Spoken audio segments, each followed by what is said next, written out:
Well, hello again. Welcome again to another episode, Down to Earth but Heavenly Minded, and I'm your host, Rish. I'm having a little problem today with my voice, but we're in uh, the book of Numbers, chapter 32. Let me just get that up here for us. And what I'm going to have is I'm going to have the computer read it to us today because of my voice. So with that said, let's just go through the scripture here. Chapter 32. Now the people of Reuben and the people of Gad had a very great number of livestock. And they saw the land of Jazer and the land of Gilead, and behold, the place was a place for livestock.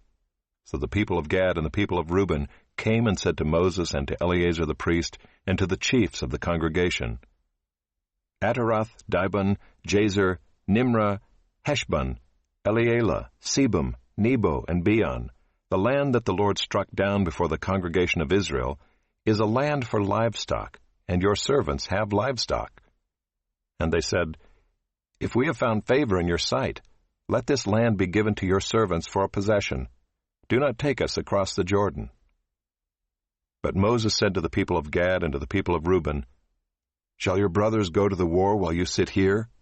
Why will you discourage the heart of the people of Israel from going over into the land that the Lord has given them? Your fathers did this when I sent them from Kadesh Barnea to see the land. For when they went up to the valley of Eshcol and saw the land, they discouraged the heart of the people of Israel from going into the land that the Lord had given them.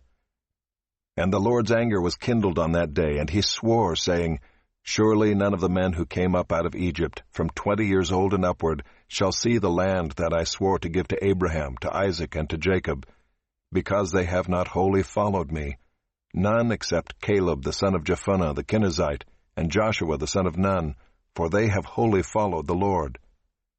And the Lord's anger was kindled against Israel, and he made them wander in the wilderness 40 years, until all the generation that had done evil in the sight of the Lord was gone.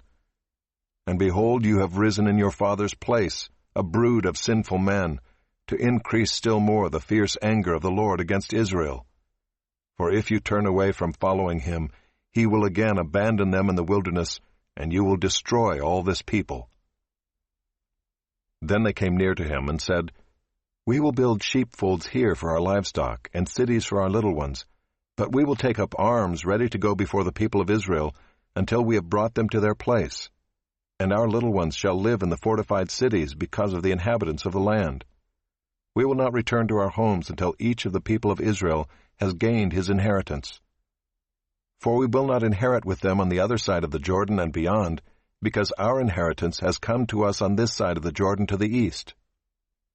So Moses said to them, If you will do this, if you will take up arms to go before the Lord for the war, and every armed man of you will pass over the Jordan before the Lord, until he has driven out his enemies from before him, and the land is subdued before the Lord.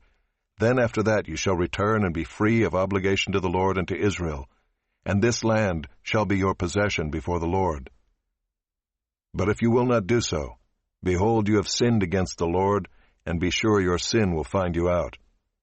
Build cities for your little ones and folds for your sheep, and do what you have promised. And the people of Gad and the people of Reuben said to Moses, Your servants will do as my Lord commands. Our little ones, our wives, our livestock, and all our cattle shall remain there in the cities of Gilead, but your servants will pass over, every man who is armed for war, before the Lord to battle, as my Lord orders. So Moses gave command concerning them to Eleazar the priest, and to Joshua the son of Nun, and to the heads of the fathers' houses of the tribes of the people of Israel. And Moses said to them, If the people of Gad and the people of Reuben, every man who is armed to battle before the Lord, will pass with you over the Jordan, and the land shall be subdued before you, then you shall give them the land of Gilead for a possession. However, if they will not pass over with you armed, they shall have possessions among you in the land of Canaan. And the people of Gad and the people of Reuben answered, What the Lord has said to your servants we will do. We will pass over armed before the Lord into the land of Canaan, and the possession of our inheritance shall remain with us beyond the Jordan. And Moses gave to them, to the people of Gad, and to the people of Reuben, and to the half-tribe of Manasseh, the son of Joseph, the kingdom of Sihon, king of the Amorites, and the kingdom of Og, king of Bashan, the land and its cities with their territories, the cities of the land throughout the country.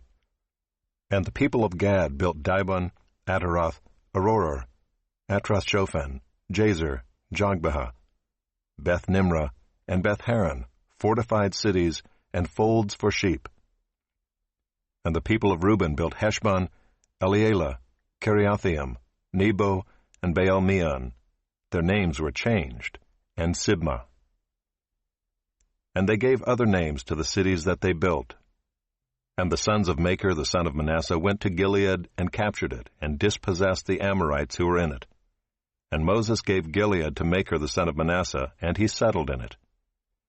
And Jair the son of Manasseh went and captured their villages, and called them Havoth-Jair.